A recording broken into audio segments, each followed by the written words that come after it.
की दीप प्रज्वलन कर रहे हैं।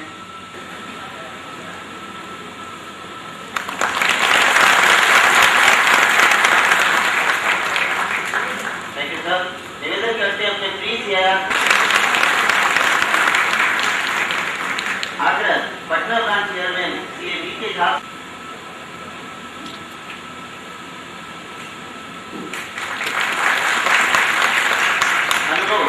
पास chairman and senior member Patna branch Shri साहब से क्षेत्र का मुख्य अतिथि ऑनरेबल श्री नीतीश कुमार जी को बुके भेंट कर उनका स्वागत और सम्मान करें।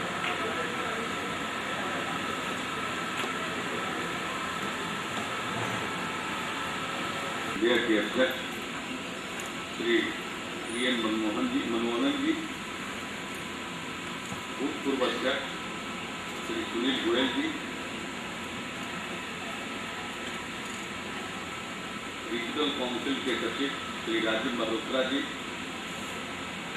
पटना शाखा के अध्यक्ष श्री वसंत कुमार झा जी,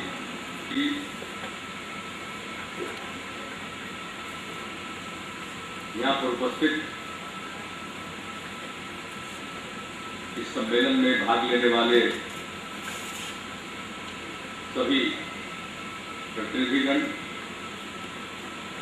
देवी और सज्जनों, मैं सबसे पहले आपको धन्यवाद देना चाहता हूं कि आपने अपने क्षेत्रीय सम्मेलन में मुझको आमंत्रित किया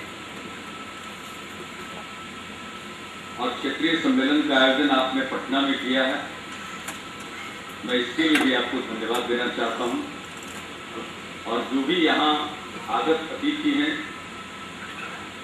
मैं उन सबका अपनी तरफ से और बिहार के लोगों की तरफ से स्वागत करता हूं।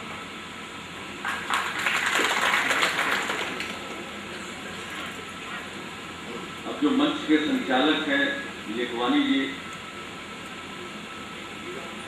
किसी भी कार्यक्रम में अगर आपने कंपेयर इंगेज किया तो फिर वो पूरे कार्यक्रम का कम से कम 1/3 भाग उन्हीं के हवाले होता है। तो मैं तो उनका विशेष तौर पर अभिनंदन करता हूं कि जितने लोग बोल रहे हैं और सबसे अधिक बार बार वो बोल रहे हैं और बहुत अच्छे ढंग से बोल रहे हैं, तो उनके प्रति भी हमारी शुभकामनाएं हैं कि इस प्रकार से आप बोलते बोलते बोलने के इस क्षेत्र में आप और ऊंचाइयों को प्राप्त की। आपने सबके लिए अच्छी बातें कही है, मेरे लिए भी कुछ अच्छी बातें कही है, लेकिन वो जो अच्छी बातें मेरे लिए कोई कहता है तो मुझको डरावनी लगती है। जमाना ऐसा है कि इसमें आज शिखर पर है और कल कहाँ आप चले जाएंगे इसका कोई ठिकाना नहीं होता। ये और किसी क्षेत्र में नहीं होता, राजनीति में ये होता है। इसलिए उन बातों को मैं ज्यादा ध्यान नहीं देता, लेकिन आप सब यहाँ पधारे हैं और यहाँ बैठ करके आप अपनी समस्याओं पर भी चर्चा करेंगे। और जो अध्यक्ष है institute of chartered accountants of India के, तमिलनाडु से आए हैं और उन्होंने बहुत अच्छे ढंग से आपके समक्ष अपनी बातों को रखा है। बिहार में चार्टर्ड अकाउंटेंट्स कम,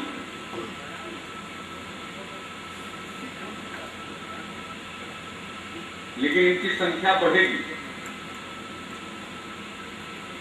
पटना में सम्मेलन कम होता है, इसका कारण है कि हमारे चार्टर्ड अकाउंटेंट्स की संख्या कम है और इसके चलते काउंसिल में इनका प्रतिनिधित्व नहीं है। लेकिन शायद अब बिहार में इनकी संख्या इतनी बढ़ेगी कि इनके लिए आपको काउंसिल में जगह सुनिश्चित करनी पड़ेगी। अब 5 रीजनल काउंसिल है आपका। अभी बैठे बैठे हमको बात हो रही थी प्रेसिडेंट साहब से। और जैसे रेलवे में जून होता था 5 पहले, वैसे इनका भी 5 रीजनल काउंसिल था। अब ये बढ़ता चला जा रहा है। पहले आपके जिले कानपुर में जो सेंट्रल इंडिया रीजनल काउंसिल है, उसका मुख्यालय है, उसमें पहले 4 राज्य थे और अब 7 राज्य हुए। अब यही समझ लीजिए कि जितने राज्य बटे, जितने राज्यों का बंटवारा हुआ, सब आप ही के खाते में गया। उत्तर प्रदेश बट के उत्तरांचल आ गया, अब तो उसका नाम उत्तराखंड होगा।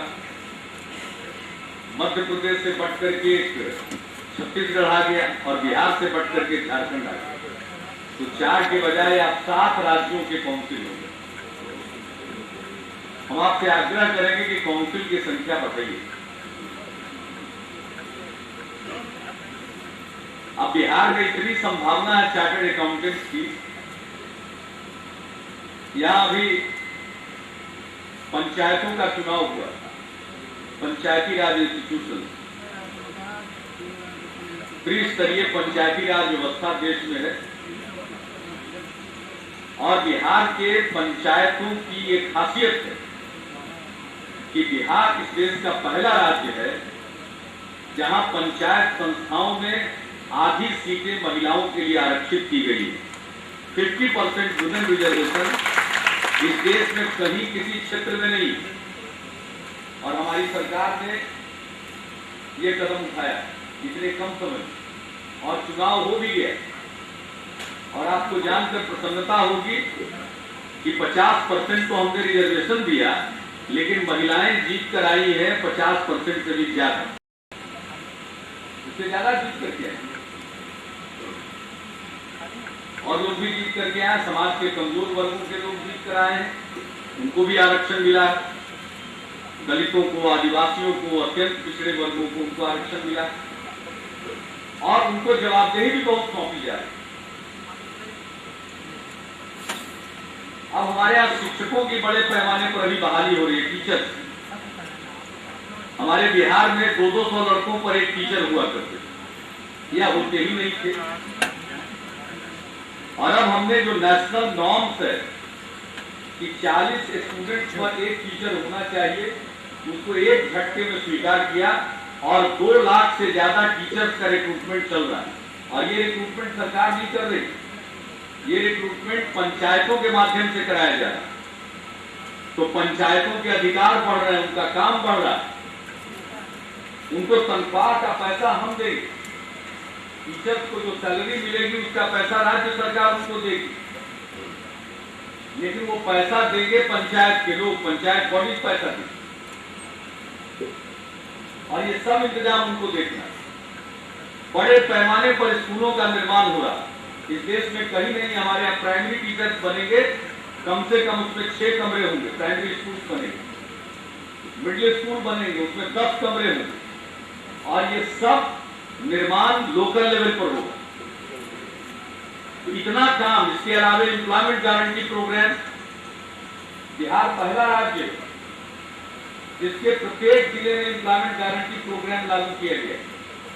सेंट्रल का हमारे यहाँ 38 डिस्ट्रिक्ट, सेंट्रल गवर्नमेंट ने 23 डिस्ट्रिक्ट सेलेक्ट किया।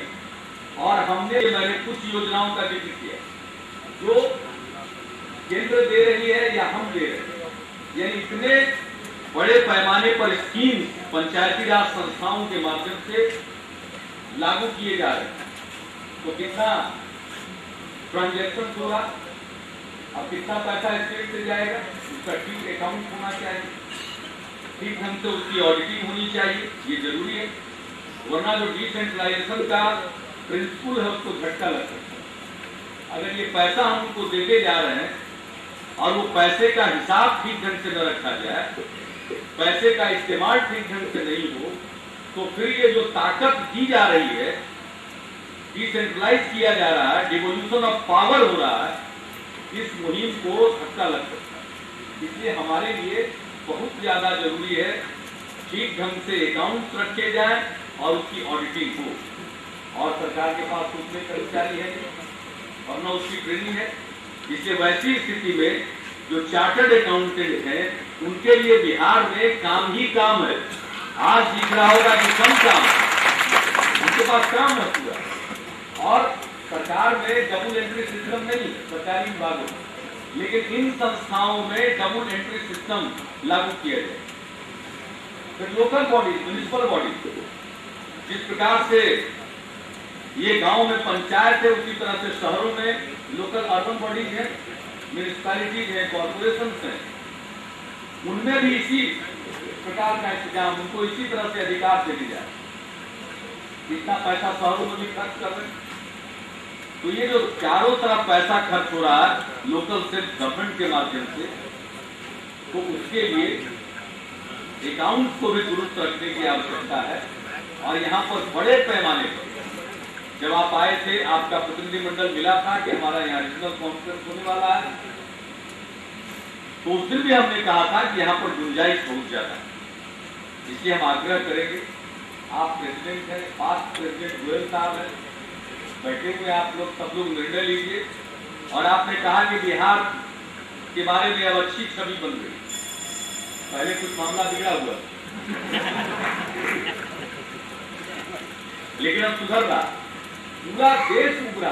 बिहार की समस्या सिर्फ बिहार की नहीं बची, तो यही लोग बिहार में नहीं रहते हो, लेकिन बिहार के बारे में चिंता पूरे देश में थी, और देश के बाहर भी जो भारतवासी रहते हैं उनकी चिंता थी। और यही कारण है कि जब यहाँ के लोगों ने परिवर्तन लाया तो खुशी न सिर्फ बिहार में हुई, क्योंकि बिहार के लोगों ने तो परिवर्तन किया ही, अपने वोट के जरिए परिवर्तन लाया। बिहार के बाहर पूरे देश में खुशी थी।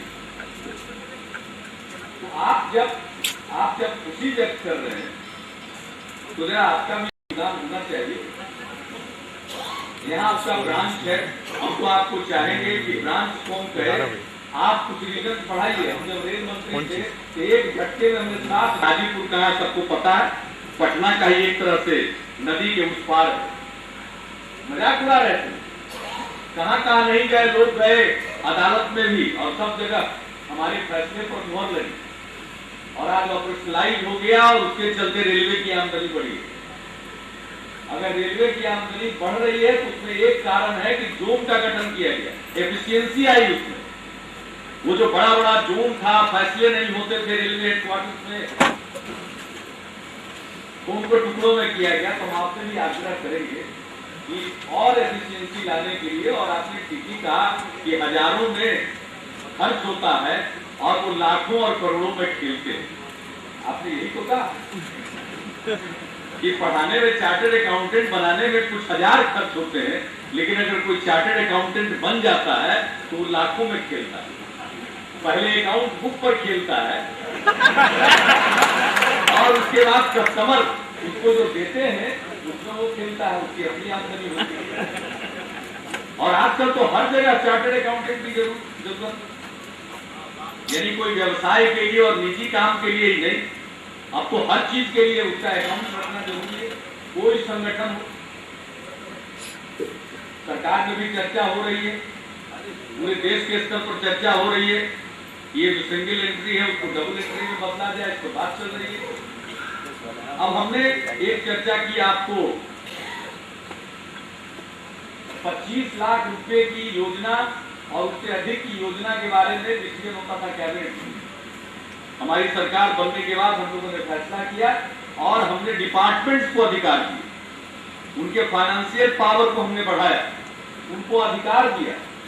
तो पहले तो अधिकार था नहीं, तो अलग अलग डिपार्टमेंट में उस ढंग से अकाउंट्स को मेंटेन करने की भी विधा नहीं है, वो कला मालूम नहीं है लोगों को, तो इसमें भी जरूरत आपकी पड़ेगी। अब तो बड़े पैमाने पर जो काम बटा है, नीचे गया है, तो उन सब चीजों में अब चार्टर्ड अकाउंटेंट की बड़ी भूमिका होगी, ज्यादा बड़ी भूमिका होगी। इससे हम आपसे आग्रह करेंगे कुछ ऐसा इंतजाम करिए कि बिहार में चार्टर्ड अकाउंटेंट और ज्यादा से ज्यादा बने, क्योंकि हमको तो तत्काल चाहिए। कहाँ से पूरा होगा, तमिलनाडु से दीजिए, कोई चिंता मत करिए, हम सुरक्षा की गारंटी देंगे।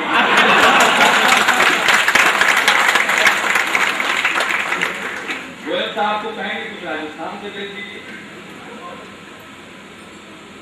कानपुर तो कोई हमसे बेहतर नहीं रहा है, जहां से भी लोगों को भेजना हो यहाँ भेजिए, यहाँ तो काम बढ़ रहा है। और उससे भी ज्यादा जरूरी है कि हमारे बच्चों में प्रतिभा बहुत है, यहाँ की युवा शक्ति में बहुत प्रतिभा है। चाहे जितना दुष्कर काम हो, जितनी कठिन पढ़ाई हो, सब में ऊंचा स्थान बिहार के लोग प्राप्त करते हैं। बहुत सारे मामलों में बिहार नेशनल एवरेज से नीचे, इनकम में नीचे है, चाहे वो पर कैपिटा इनकम ले लीजिए, स्टेट का whole state gross domestic product ले लीजिए, ये सब से नीचे है। लिटरेसी में आप पाइएगा कि नीचे है, लेकिन एक चीज में ऊंचा, और वो है टैलेंट। यहाँ का टैलेंट नेशनल एवरेज से ज्यादा, यहाँ मौका मिलना चाहिए।